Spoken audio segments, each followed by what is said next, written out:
আসসালামু আলাইকুম। এটিএন বাংলার গ্রামগঞ্জের খবরে সবাইকে স্বাগত জানাচ্ছি। আমি শামীমা আক্তার। শুরুতেই বেবি কেবল সংবাদ শিরোনাম। জুলাই গণ অভ্যুত্থান দিবস ও ছাত্র জনতার বিজয়ের বর্ষপূর্তি উপলক্ষে সারা দেশে বিএনপির বিজয় র্যালি, জুলাই ঘোষণাপত্র বাস্তবায়নের আহ্বান। কিশোরগঞ্জের করিমগঞ্জে প্রতিপক্ষকে ফাঁসাতে মেয়েকে হত্যার দায়ে বাবা সহ ৩ জনের মৃত্যুদণ্ড। নওগাঁয় ট্রিপল মার্ডার মামলায় ৩ জনের যাবজ্জীবন। এবং ধীর গতিতে চলছে ঝালকাঠির আমুয়া খালের উপর ব্রিজ নির্মাণ প্রকল্পের সময় বরাদ্দ বাড়লেও কাজের অগ্রগতি নেই, রোগীসহ বহু মানুষের ভোগান্তি। শুনছিলেন বেবি কেবল সংবাদ শিরোনাম, এবার বিস্তারিত। ওমান প্রবাসীকে বিমানবন্দর থেকে আনতে গিয়ে নোয়াখালীতে দুর্ঘটনায় প্রাণ গেল মা ও স্ত্রী সন্তান সহ পরিবারের 7 জনের। তবে প্রাণে বেঁচে গেছেন দেশে ফেরা ওই প্রবাসী। ভোরে বেগমগঞ্জ উপজেলার পূর্ব চন্দগঞ্জের জগদীশপুর এলাকায় মর্মান্তিক এ দুর্ঘটনায় শোকের ছায়া নেমে এসেছে এলাকায়। পুলিশ জানায়, চালকের চোখে ঘুম আসায় প্রবাসী বাহার এবং স্বজনদের বহনকারী মাইক্রোবাসটি রাস্তার পাশের খালে পড়ে যায়। দুর্ঘটনার পর থেকেই পলাতক গাড়ি চালক। নোয়াখালী এবং লক্ষ্মীপুর প্রতিনিধির পাঠানো তথ্য ও ছবিতে আরও জানাচ্ছেন জাহিদুল আলম। ভোরের আলো ফোটার আগেই নোয়াখালীর বেগমগঞ্জে খালের পানিতে মিলিয়ে গেল একটি পরিবারের সব হাসি, সব স্বপ্ন। একটি দুর্ঘটনায় মুহূর্তেই নিভে গেল এতগুলো প্রাণ। ওমান ফেরত সন্তানকে ঢাকার হযরত শাহজালাল আন্তর্জাতিক বিমানবন্দর থেকে আনতে স্ত্রী সন্তান সহ স্বজনদের সাথে এসেছিলেন তার মাও। প্রিয়জনদের সাথে মাইক্রোবাসে নিজ গ্রামে ফিরছিলেন বাহার।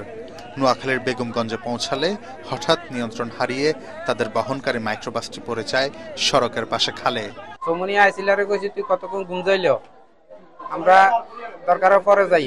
এ কইছে যে না চলে যাই, মা আইছি এনতাই যান তখন চলে যাই। এ মানে ঘুমেত কোন মানে জাকরা দি উড়ি মানে গাড়িরে উত্তরমুখ কাটি খালের দিকে হালাই দিছে। খবর পেয়ে দ্রুত ঘটনাস্থলে ছুটে আসেন ফায়ার ফাইটার ও স্থানীয়রা।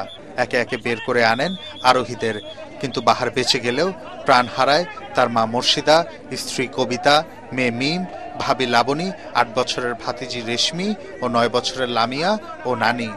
তাদের সবাই লক্ষ্মীপুরের হাজিপাড়ার বাসিন্দা।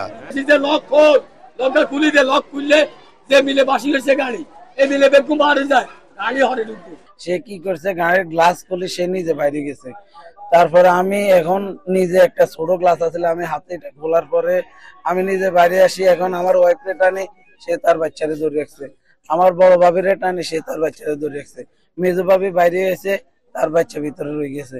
আমার মারা টানতেছে, আমার মা তার মারা ধরে রাখছে, আমার নানুরে। চন্দ্রগঞ্জ হাইওয়ে থানার ওসি জানান, চালকের চোখে ঘুম আসায় মাইক্রোবাস নিয়ন্ত্রণ হারিয়ে এই দুর্ঘটনা ঘটেছে। ঘটনার পর থেকে চালক পলাতক রয়েছেন। ড্রাইভারের চোখে ঘুম ঘুম ছিল, এই কারণে গাড়ি নিয়ন্ত্রণ হারিয়ে খালের ভিতরে পড়ে যায়। পুরুষ সদস্য যারা ছিল তারা জানলা দিয়ে, অর্থাৎ হায়েস গাড়ির জানলা দিয়ে কোনো রকমে বেঁচে ফিরতে পেরেছে। মহিলা এবং শিশুরা বের হতে পারেনি। যদিও অ্যাক্সিডেন্টের ঘটনা, কিন্তু প্রাথমিকভাবে জানা যাচ্ছে যে ওনারা পানিতে ডুবে মারা গেছেন। দুর্ঘটনা কবলিত মাইক্রোবাসটি জব্দ করেছে পুলিশ। চালককে ধরতে চলছে অভিযান। আইনি প্রক্রিয়ায় মরদেহ পরিবারের কাছে হস্তান্তর করা হয়েছে। মর্মান্তিক এই দুর্ঘটনায় শোকের ছায়া নেমে এসেছে গোটা এলাকায়। শোকে স্তব্ধ স্বজনরা। লক্ষ্মীপুরের হাজিপাড়ায় বাহারের গ্রাম জুড়ে চলছে মানুষের আহাজারি। Bureau report, ATN Bangla. July গণ অভ্যুত্থানে আওয়ামী ফ্যাসিবাদের পতন ও ছাত্র জনতার বিজয়ের বর্ষপূর্তি উপলক্ষে সারা দেশে বিজয় র্যালি করেছে বিএনপি। বরিশালে জেলা ও নগর বিএনপির আয়োজনে নগরীর অশ্বিনী কুমার হল চত্বরের দলীয় কার্যালয়ের সামনে গণ অভ্যুত্থানের বর্ষপূর্তির অনুষ্ঠানের আয়োজন করা হয়। এতে প্রধান অতিথি ছিলেন বিএনপির জাতীয় স্থায়ী কমিটির সদস্য বেগম সেলিমা রহমান। অন্যান্যের মধ্যে বক্তব্য রাখেন মহানগর বিএনপির আহ্বায়ক মনিরুজ্জামান খান ফারুক। গোপালগঞ্জে বিজয় র্যালি বের করে বিএনপি এবং জেলা শ্রমিক দল সহ অঙ্গ সংগঠনের নেতাকর্মীরা। স্থানীয় বেসিক ব্রিজ থেকে র্যালিটি বের হয়ে শহরের প্রধান প্রধান সড়ক ঘুরে লঞ্চঘাট এলাকায় মডেল মসজিদের সামনে গিয়ে শেষ হয়। পরে সেখানে অনুষ্ঠিত হয় বিজয় সমাবেশ। জেলা শ্রমিক দলের যুগ্ম আহ্বায়ক রিপন দাঁড়িয়া ও সদর উপজেলার শ্রমিক দলের সদস্য সচিব রিপন মোল্লার নেতৃত্বে কয়েকশো বিএনপি নেতাকর্মী মিছিলে অংশ নেন। ঝালকাঠিতে শিল্পকলা একাডেমির সামনে থেকে বিজয় র্যালি বের করা হয়। এটি শহরের বিভিন্ন সড়ক ঘুরে প্রেস ক্লাবের সামনে গিয়ে সংক্ষিপ্ত সমাবেশ হয়। জেলা বিএনপির আহ্বায়ক অ্যাডভোকেট সৈয়দ হোসেন এবং সদস্য সচিব অ্যাডভোকেট শাহাদত হোসেন সহ দলীয় নেতাকর্মীরা এ সময় উপস্থিত ছিলেন।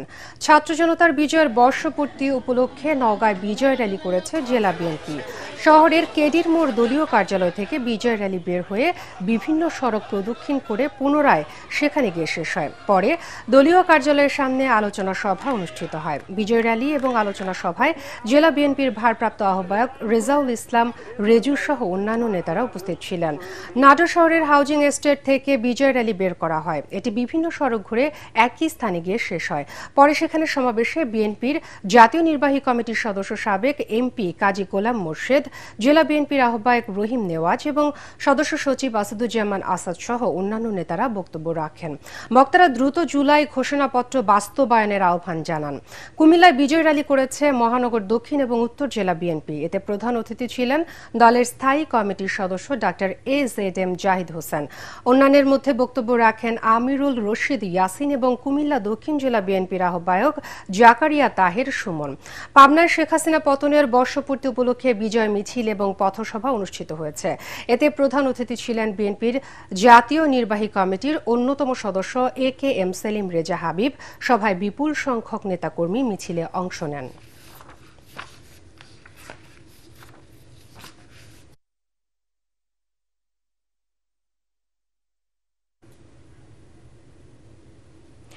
কিশোরগঞ্জের করিমগঞ্জে প্রতিপক্ষকে ফাঁসাতে নিজের মেয়েকে হত্যার দায়ে বাবা সহ ৩ জনকে মৃত্যুদণ্ড দিয়েছে আদালত।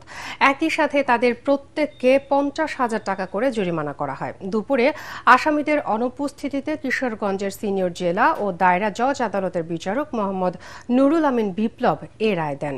দণ্ডপ্রাপ্তরা হলেন করিমগঞ্জ উপজেলার ভাটিয়া গ্রামের জহিরকোনা এলাকার নিহত মীরা আক্তার আচমার পিতা আনোয়ারুল ইসলাম ওরফে আঙ্গুর মিয়া, চাচা খুরশিদ মিয়া এবং চাচাতো ভাই সাদেক মিয়া। এ ঘটনার অপর আসামি নিহত মীরা আক্তার আচমার মা নাজমুন নাহারকে খালাস দিয়েছে আদালত। ২০১৬ সালের ১০ অক্টোবর হত্যাকাণ্ডের এ ঘটনা ঘটে।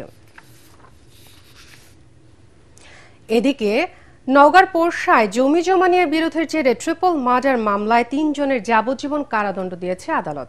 এ মামলায় আরও ৮ জনকে বিভিন্ন মেয়াদে সাজা ও অর্থদণ্ড দেওয়া হয়। দুপুরে নওগাঁর অতিরিক্ত দায়রা জজ প্রথম আদালত এবং স্পেশাল ট্রাইব্যুনাল ২ এর বিচারক মোহাম্মদ ফেরদৌস ওয়াহিদ এ রায় দেন। ২০০৩ সালের ৩০ আগস্ট সকালে এ হত্যাকাণ্ড ঘটে।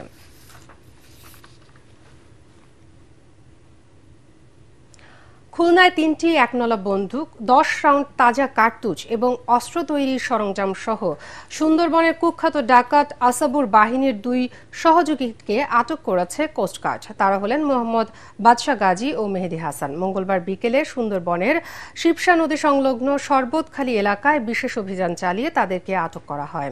দুপুরে কোস্টগার্ড মিডিয়া কর্মকর্তা লেফটেন্যান্ট কমান্ডার সেয়ামুল হক সংবাদ সম্মেলনে এ তথ্য নিশ্চিত করেন।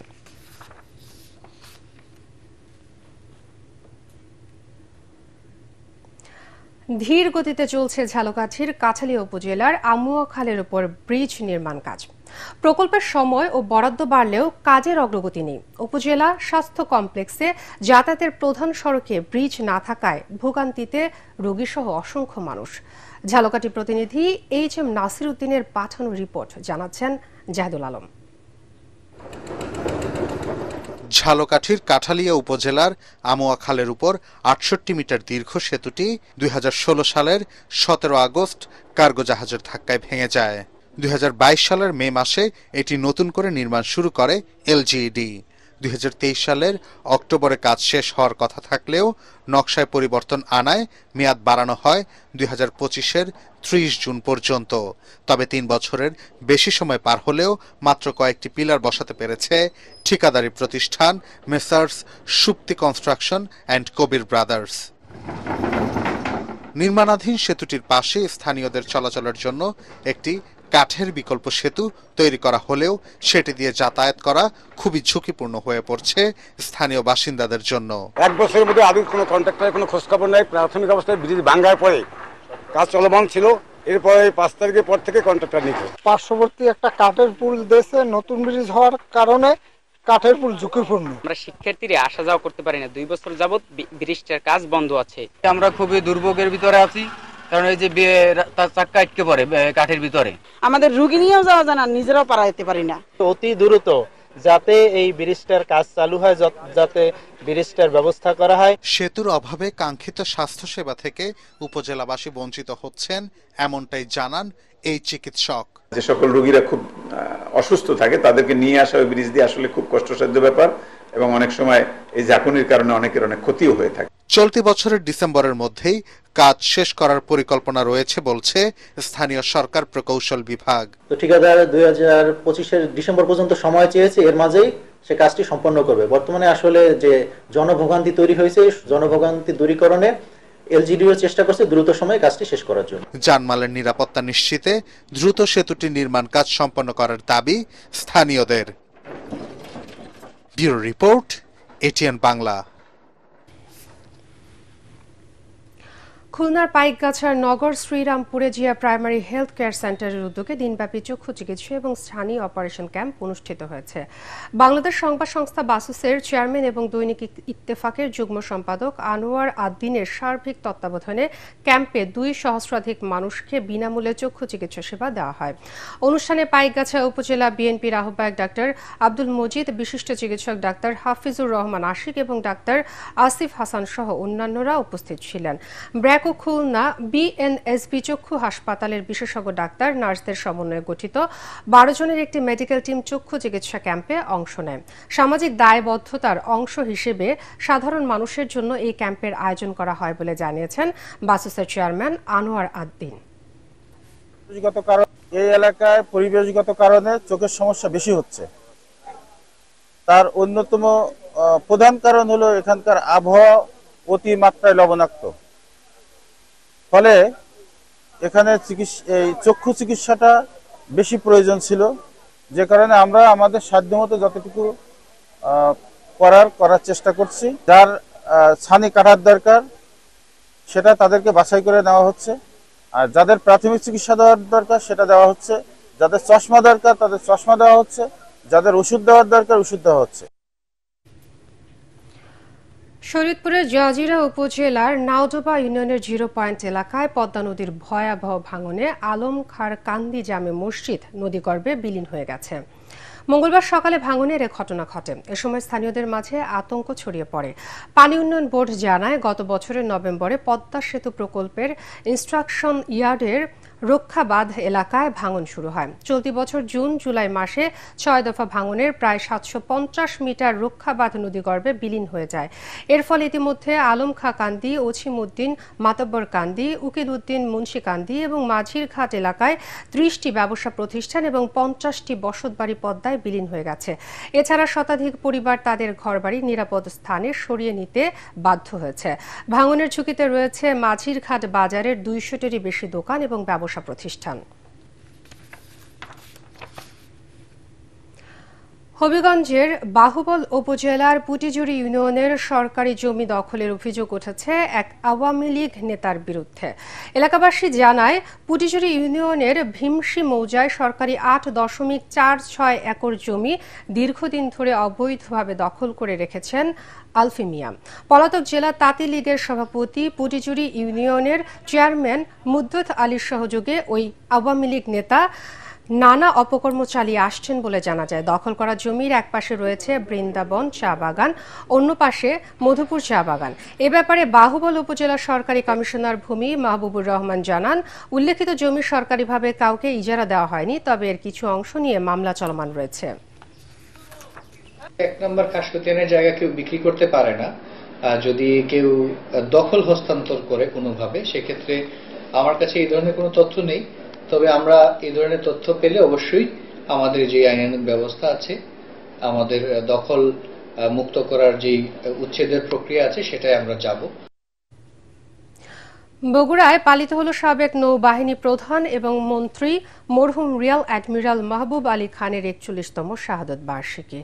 এ উপলক্ষে বাদ জোহর বগুড়ায় স্টেশন রোডে বায়তুর রহমান সেন্ট্রাল মসজিদের দোয়া মাহফিল অনুষ্ঠিত হয়। বিএনপি চেয়ারপারসনের উপদেষ্টা হেলালুজ্জামান তালুকদার লালু, জেলা বিএনপির সভাপতি রেজাউল করিম বাদশাহ, সাবেক সভাপতি ভিপি সাইফুল ইসলাম এবং ভারপ্রাপ্ত সাধারণ সম্পাদক মোশাররফ হোসেন সহ বিএনপি এবং এর অঙ্গ সংগঠনের নেতারা এ সময় উপস্থিত ছিলেন। অনুষ্ঠানে বেগম খালেদা জিয়ার সুস্থতা কামনা করেও দোয়া করা হয়। রাঙামাটিতে টানা ভারী বর্ষণ আর পাহাড়ি ঢলের কারণে বন্যা পরিস্থিতির সৃষ্টি হয়েছে। ঢলের ফলে নদী ও কাপ্তাই হ্রদের পানি বিপদসীমা অতিক্রম করেছে। প্লাবিত হয়েছে জেলার বিভিন্ন নিম্নাঞ্চল।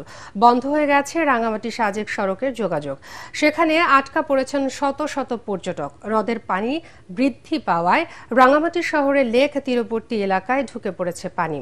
এতে বিপাকে পড়েছেন স্থানীয় বাসিন্দারা। এদিকে কাপ্তাই পানি বিদ্যুৎ কেন্দ্রে পানির চাপ কমাতে ১৬টি জলকপাট ১.৫ ফুট পর্যন্ত খুলে দেওয়া হয়েছে। এতে প্রতি সেকেন্ডে প্রায় ৩০,০০০ কিউসেক পানি কর্ণফুলী নদীতে নিষ্কাশন হচ্ছে। বিদ্যুৎ উৎপাদন কেন্দ্রের ৫টি ইউনিট সচল রয়েছে, যার মাধ্যমে বর্তমানে ২১৯ মেগাওয়াট বিদ্যুৎ উৎপন্ন হচ্ছে। খাগড়াছড়িতে সেনাবাহিনীর সদর জোনের উদ্যোগে গরিব এবং দুস্থদের মধ্যে মানবিক সহায়তা বিতরণ করা হয়েছে। সকালে সদর জোনের হলরুমে ১৪টি পরিবারকে ১,৩০,০০০ টাকা আর্থিক অনুদান এবং একটি পরিবারকে সেলাই মেশিন দেওয়া হয়। এছাড়া ৫০টি পরিবারের মধ্যে চাল, ডাল, লবণ, চিনি, আটা, ছোলাসহ প্রয়োজনীয় অন্যান্য সামগ্রী বিতরণ করা হয়। অনুষ্ঠানে উপস্থিত থেকে এসব বিতরণ করেন zone commander lieutenant colonel Khademul Islam এবং ক্যাপ্টেন তানজিম ফাহিম হিমেল। সম্প্রতি এবং মানবিকতার বন্ধন অটুট রাখতে এসব সহায়তা অব্যাহত থাকবে বলে জানিয়েছেন সেনাবাহিনী। জুলাই গণ অভ্যুত্থান দিবস ২০২৫ উপলক্ষে সিরাজগঞ্জে বিনামূল্যে চক্ষু চিকিৎসার আয়োজন করে professor doctor M A Matin Memorial BNSB base চক্ষু হাসপাতাল। আহত জুলাই যোদ্ধা সহ সর্বস্তরের মানুষের চক্ষু চিকিৎসা সেবা নিশ্চিত করতে এর আয়োজন করা হয়। দিনব্যাপী এ কার্যক্রমে জুলাই যোদ্ধা ছাড়াও জেলার ১,০০০ মানুষকে বিনামূল্যে চিকিৎসা সেবা দেন আয়োজকরা।